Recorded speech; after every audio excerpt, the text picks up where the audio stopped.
The Joe Rogan Experience. Hopefully, it all comes out and people can legally talk about it at some point. But can you talk about it without? I know there's been multiple contact events, like coordinated straight up, contact like straight events? up contact events. One of them is revealed in the film, actually, but there are more. There was this. Several of the people in my film talk about an event that happened at Hallerman Air Force Base where two non-human crafts approached the base. One landed. Beings walked out and interacted with Air Force officials and CIA officials. And a couple people go on the record talking about that in the film. But there have been other events, I've been told. How are those beings described? They were described as tall, slender, humanoid. And the another thing that I heard that gave me chills was that someone involved with a recovery interacted with a non-human being that was dying and heard thoughts in his head that said, "You humans don't know your full potential." And that was said to me by a very senior, older guy from the intelligence community. And I thought that was pretty incredible.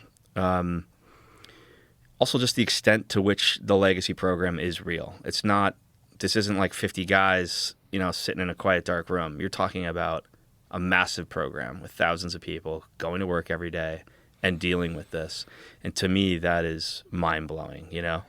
The guy next to you at the pizza place, on a Saturday night might be working on this during the day, Right. The guy who, the other father at your kid's Little League game. Yeah. This is what he deals with, right? The fact that is a thing. And, we had a similar dynamic for the Manhattan Project. There were all these people working on it, and they kept it secret, right? And their neighbors and friends didn't know. But this is that on steroids. So, after the Manhattan Project, which was had a budget in the billions, this situation arose, and it had to be even more secret than the Manhattan Project, because the Manhattan Project, we found out in hindsight, leaked, right? There were moles. Right. So we needed to make this even more secret and give it more money and more resources and more, counter intel. And more threats. Which is counter intel, yeah. Yeah, I mean, threats if you reveal those secrets. But it's like the more this stuff gets discussed, the more I go back to what Lazar said. Because what Lazar is describing from the 1980s is exactly what these people are saying now. They've had these things. They've been trying to figure them out. They've been working on them. At least in the 1980s, they hadn't totally cracked it yet. But they did know how to operate them, and that they would do these tests. But everything was so compartmentalized. He said he wasn't allowed to talk to the metallurgist. There was different people that were assigned to it. Yeah. What they were assigned to do was to try to figure out how the propulsion system worked. Yeah. And then there was other people that were assigned to try to figure out how the metallurgy was formed. Because whatever it was seemed like it was 3D printed. It didn't have any seams. Yeah. And when he talks about it, it sounds exactly like what people are talking about today, which is really bananas. Yeah. Because this is late 1980s, and he's the first guy to crack through with this stuff. Yeah. Everything is so, in that secret program, everything is so siloed out where you could have one team of defense contractors working on one thing. They're not even told it's from an alien spacecraft. They're just told, here's the thing. It might be Russia. It might be China. Tell us how it works. Right. They're just kept in a little bubble. And one of the issues now is that everything's become so over-classified and so siloed that it's actually hurting progress.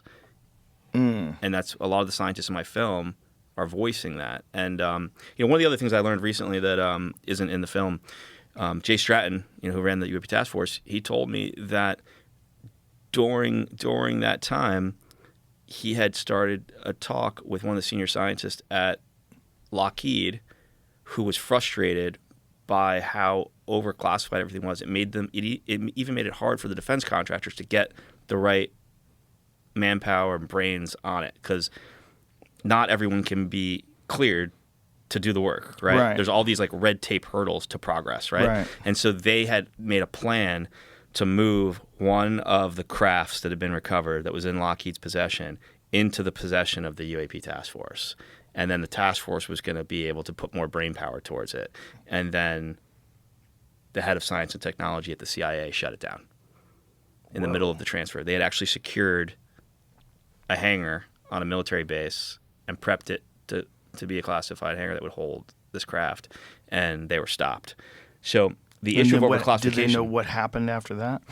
Yeah, the CIA just shut the whole transaction down, and the craft stayed in Lockheed's possession. And then that particular leader within Lockheed died about 2 years later. So the effort kind of stopped. He had cancer. The overclassification is definitely a hurdle for this. And our competitors don't necessarily have that. Like there's no free will in China. She can just be like, hey, you're the smartest guy graduating your class. You're going to go work for the nation on this, Right, period. And here, the problem is no one knows it's real. One of the things I hope the film changes is it makes the scientific community know that this is a valid area of inquiry. This is real. It's a real situation. And there's a ton of problems for the next generation of engineers and scientists to solve, And so hopefully it inspires them and helps us make progress, because there's a lot of progress that could be made here. Well, it certainly seems like it, but it's like one of the things that you guys propose in the film that I think maybe the only way forward is some sort of a mass amnesty to all these people that did lie to Congress and probably misappropriated funds and maybe stole a little bit here and there. Like if that doesn't happen, no one is going to push to make this public. No one's going to push for like actual full disclosure, because it leaves them too exposed. And if they do have the kind of power that they must have to be running an organization of thousands of people working on something with unbelievable amounts of money being transferred to these programs, they don't want to let that go. Yeah. Like this is like it's a honeypot that they're drawing from, right? And they're probably still taking too much, or there's no oversight. You're still lying to Congress. And you'd have to have some national security amnesty program saying, look, in the interest of national security, it's critically important that we get all of our best people working on this. The only way we're ever going to really do that is to completely reveal that this is actually really happening. This is real crafts from somewhere or something. We have them. We'll tell you where we have them. And I think right now, people wouldn't even freak out, because I would think that people would freak out if there was some sort of official narrative of disclosure. But that's sort of been breached, right? The New York Times breached that in 2017. I think this film is that. I mean, this is film 34 credible people putting their reputation and name on the line, which I honestly, Joe, I think it's stronger evidence than any video or photo. These days, you could put a 4K video of a giant craft over Vandenberg, and half the human population will say it's AI, right, or creating some visual effects program. But someone of note putting their name and reputation on the line, their career on the line, the rest of their lives on the line, to say this is what I know to be true. To me, that's the greatest evidence that exists. But I do think, to your point, amnesty is something that's gonna have to be figured out, because while it's hard for anyone to accept letting people off the hook for wrongdoings, right? It does seem like it's in the best interest of the bigger picture. 100%. Because these people just aren't good. They have no incentive to come forward with what they've learned. And so, to quote Rubio in the film, he says, look, this is not a endeavor to go and punish anyone, but we need to know what they learned. Right. And I think he's totally dead on. And, is he in favor of some sort of an amnesty program as well? Yeah, he says on camera in the film, he's like, I'm not trying to punish anyone. I need to know what they learned, because taxpayers paid for this, and it's in our interest to know what's going on. But the other thing that's needed is real whistleblower protection, not the whistleblower protection that's been passed so far, like much stronger legal protections, so that people like the folks I talked to, the special forces guys I talked to, were going to come forward and then decided they thought to be forfeiting their lives. You've got to change that set of circumstances. You got to make those people feel like that's not going to happen to them. Right. And what I think ultimately is going to have to happen, and I wouldn't be surprised, man, if it happens soon after the film comes out, I think a sitting president has to step to the microphone and say, definitively, humanity's not alone in the universe. We have recovered technology of non-human origin. So have other nations. There is a high-stakes secret Cold War race to reverse engineer this technology. We need to win this race, and the U.S. intends to lead in this new chapter. I think that needs to happen, like a level set of basic facts, and I really do think it will happen.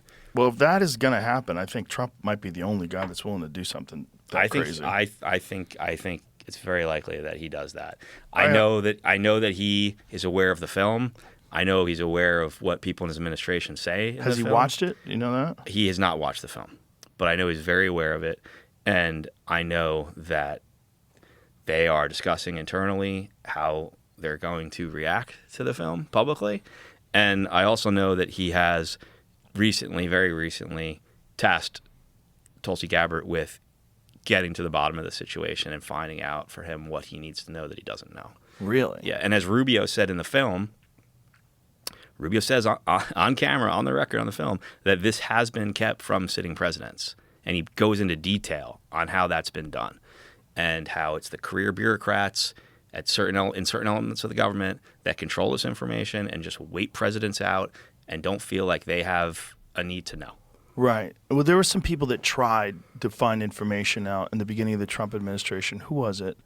There was someone that talked about it on record and said he was told at every turn that you don't have the clearance. Yeah, yeah. But here's the thing. Trump actually found out about the base facts in his last presidency and was contemplating stepping to the microphone then. What base facts? So Jay Stratton, who ran the task force, he says on camera in my film that he briefed that Mnuchin, the Secretary of Treasury, asked for a briefing on the lay of the land because Trump asked him to get the briefing, and Trump had already known that the base facts that we're not alone in the universe, that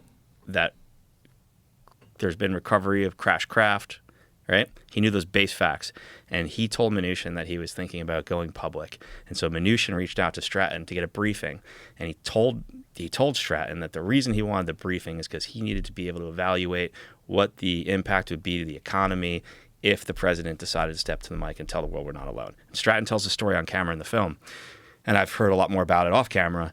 So we know Trump contemplated doing this already. Now I think the release of this film and Rubio's involvement puts enough on the table that it makes it easier for him to do. I think they would have to have some sort of a plan in place if they were going to say that, right? Like the amnesty plan, the idea behind it would have to be in place. If someone's at least grab control of the situation and say that this is real and the U.S. intends to lead the way. Because the other factor that the White House has to keep in mind is you don't want Xi or Putin being the guy to do that. Right. You don't want them to have that moment, right? Right. Something I always think about with regards to that moment of a president stepping to the mic, when we entered the space race, Kennedy gave that big famous speech, right? He was like, we're going to lead in space. Technology, space technology, like nuclear technology, has no conscience of its own. It's up to man to use it for good or bad, and we're going to make sure it's used for the betterment of all mankind, and we're going to lead the way. That was his whole rallying speech, right? And it made the whole scientific community be like, we're going to help the U.S. win, rah, rah, rah, right? I think that's needed in this race. We need all the support of the scientific community, of academia, the kids coming out of MIT. We need them putting their brain power towards this, and I think the White House knows that. And it's also that's the greatest TV moment a leader could have in the history of humanity. Step into the microphone. Do you think Elon knows? Look, I've seen him obviously talk to you about it. I think he knows a lot. Yeah, me too. I don't think you get the contracts and the clearances you need to operate in space without some horse trading. Yeah, when I went to SpaceX, I'm like, motherfucker, you know everything. There's no way you're launching these fucking things into space without them keying you in on exactly what's going on. He's just sly about it. Well, he goes, well, if they are aliens, they're certainly all subtle. That's what he says. Are they really? I don't know, man. I think it's impossible to operate in space like he does and not be aware of everything.